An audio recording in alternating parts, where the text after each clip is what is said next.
1960s drug culture, but nationwide, smack is making a comeback. Yeah. 13 Stephanie Jackson tells us tonight local agencies are working to combat the you're promoting the fucking shit. Invading Bay County. Across the United States, yeah, you're telling everybody about the fucking shit. Heroin overdose deaths have quadrupled. You are very close to the end of your life cycle when you get on heroin. Northern states are in the middle of massive heroin epidemics, but the drug is making its way south to our community. We're, I think, one of the last areas to get hit with it. Hopefully it doesn't hit us as hard as it has hit other places, but we are seeing it now on our indirect promotion. Into the overdoses and the opioids. Tell everybody about it. Officials link the heroin comeback to the nationwide crackdown on pill mills. The pills are still around, the oxycodone is still in demand, but the heroin is definitely here and creeping in on us. Tell everybody about it. Heroin-related calls are increasing. It's becoming a couple times a week, but the sheriff's office is just one agency. What seems bad to us, multiplied times 5 other agencies, could look a lot worse. Law enforcement agencies aren't the only ones dealing with the heroin epidemic, as emergency rooms are also seeing an increase in patients with heroin-related complications. Yeah. Last week, I think we had 3 or 4 in here. 4 in 1 week is definitely more than we're accustomed to. It's usually probably, I don't know the numbers exactly, but maybe 1 or 2 a month. Heroin is a drug that grabs a hold of its user quickly. The issue with heroin is that it crosses the blood-brain barrier very quickly, so you get a super high within seconds. And it doesn't let go. This is not a drug you can try. This is not a drug you can experiment with. It's not a party drug. It doesn't take much of this to become an addict, and you're going to go down a road that you never saw yourself down. You will give up everything you own. You will have to tend to this every single day of your life for the rest of your life. Users are intensifying the high and the danger. They have figured out how to make synthetic fentanyl and create fentanyl. So fentanyl is a 30 times stronger drug than heroin.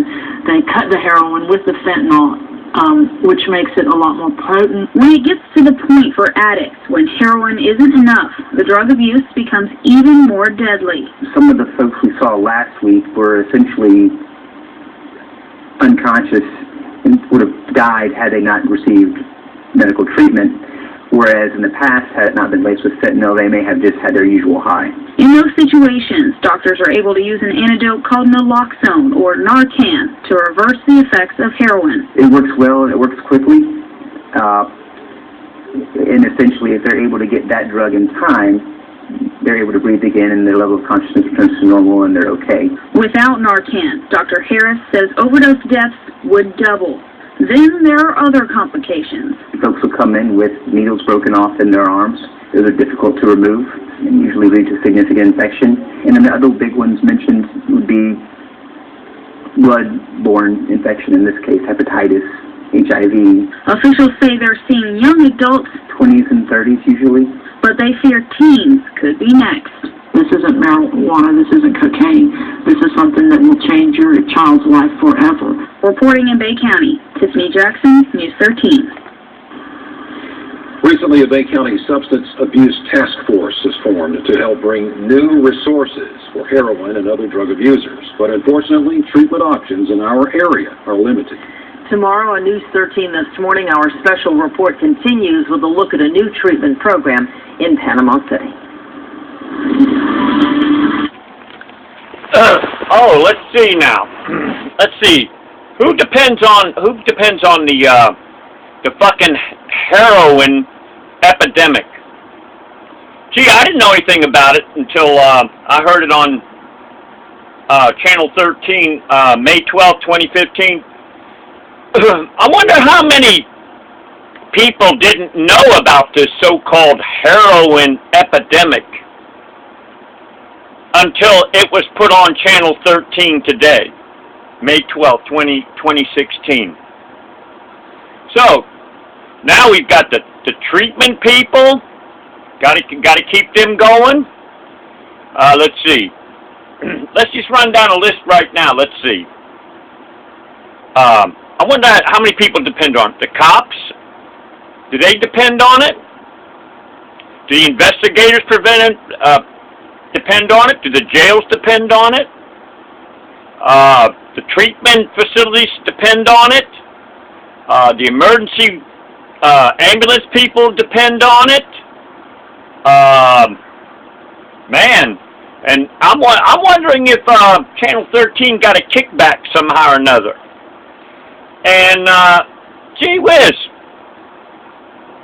why do they even tell people about an epidemic? I'm going to take conservatively, maybe WMBB Channel 13 may broadcast as many as maybe 100,000 people. That might be their range. Or maybe 30,000. So if there's, conservatively, 30,000 people are watching this show, watching TV, and 10% were to say, I think I'm just going to give it a try. That's 3,000 people right now that are going to go, whoa, man, I'm going to go see if I can find the latest fucking drug to get high on. Or what if it's just 1%? That's still 3,000 people.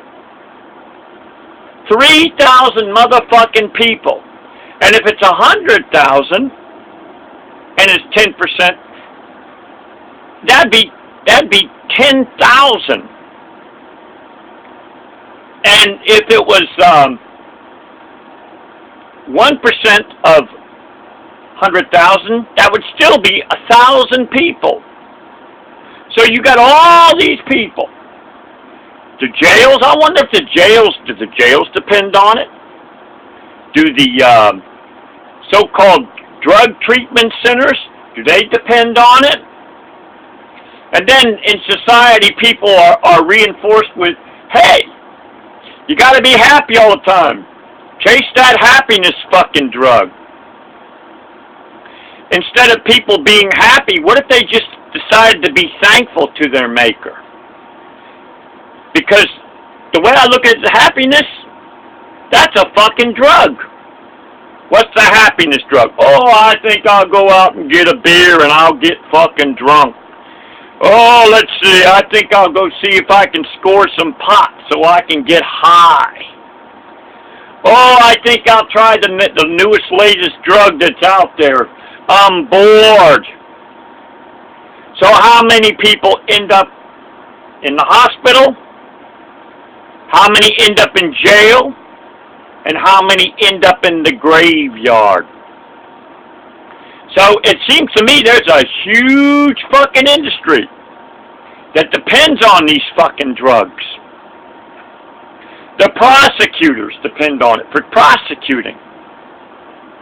The hospitals, God forgive me if I'm wrong on this, but it seems to me like the hospitals will take and the ambulance people will build the state. The jails will build the state on this fucking shit. So I can't understand why they don't just keep people ignorant about it, and instead of educating thousands of people that it's in the area now. And I can't help but thinking that Channel 13 and all the news people across the United States, I can't help but thinking there's some kind of strong incentive for them to tell people, watch out for this new drug. Hey, get a fucking bullhorn out and tell people, hey, the latest drug is coming to motherfucking town, man. And then you got these fucking boom cars that go up and down the road. Which I, for good, over 10 years, have done a one-man war calling the cops over and over. I probably hold the world's record for calling the cops over and over and over about these boom car punk motherfuckers going up and down the road. But then you see, the thing is, this is, the boom cars and the cops are actually partners in crime. That's right, boys and girls. They are partners in crime. Proof? There's a guy named Michael Dunn that's in jail for the rest of his life. He didn't wake up with fucking killing on his mind. He was an airplane pilot. He owned a company called Dunn & Dunn Software. He wasn't no fucking dummy. But now he's in jail for the rest of his life because the sheriff's department allowed a boom car punk motherfucker by the name of Jordan Davis, piece of shit motherfucker. Figured when Michael Dunn, his life changed in 3 minutes time. I'm going to say 3 minutes time. He was going to go back to his son's wedding in Jacksonville. And he was just going to get a party drink and come on back. What happened? You asked the boom car punk motherfucker, hey, can you turn down your music? No, this motherfucker figured he got a rat in the cage, so they decided to turn it up. And I watched the trial for a whole month. The Gate gas station where he was at in Jacksonville, Florida. Michael Dunn was clearly under entrapment. That's 777-201 of Florida statutes.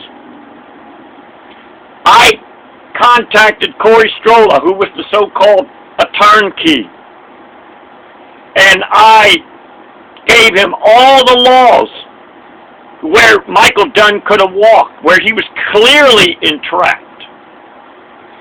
This is just proof right there. I've been thrown in jail 2003 because I tried to get a cop by the name of James Williams to do something about a boom car. I got thrown in fucking jail. And then 2011, I got thrown in jail fucking again. By the Bay County Sheriff's Department. A Scott Irvin piece of shit motherfucker. And then, January 2015, I had criminal charges put on me because I called the fucking Sheriff's Department, the Panama City idiot fucking clown part, over and over and over. Only trying to live in peace in my home. But see, the boom cars, they're the drug dealers. All they got to do is just go up to somebody and go, hey. All they got to do is stump a certain beat. Their customers know who they are. Once they give their drugs, a little bit of drugs away, people are hooked on them. It's very simple.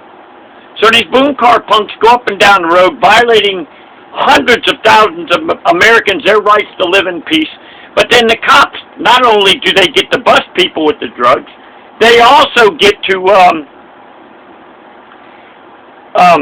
arrest the innocent people who are responding to these boom car punk motherfuckers that cause them to be irritated. There's a guy that's over in Texas who's in jail for the rest of his life because he asked his neighbors to turn down their music where they would party. I think his name was Gonzalez, and it was in Texas. I think it was in Houston, Texas, or Austin. He's in jail for the rest of his life. See, noise is a perfect irritation device for the cops.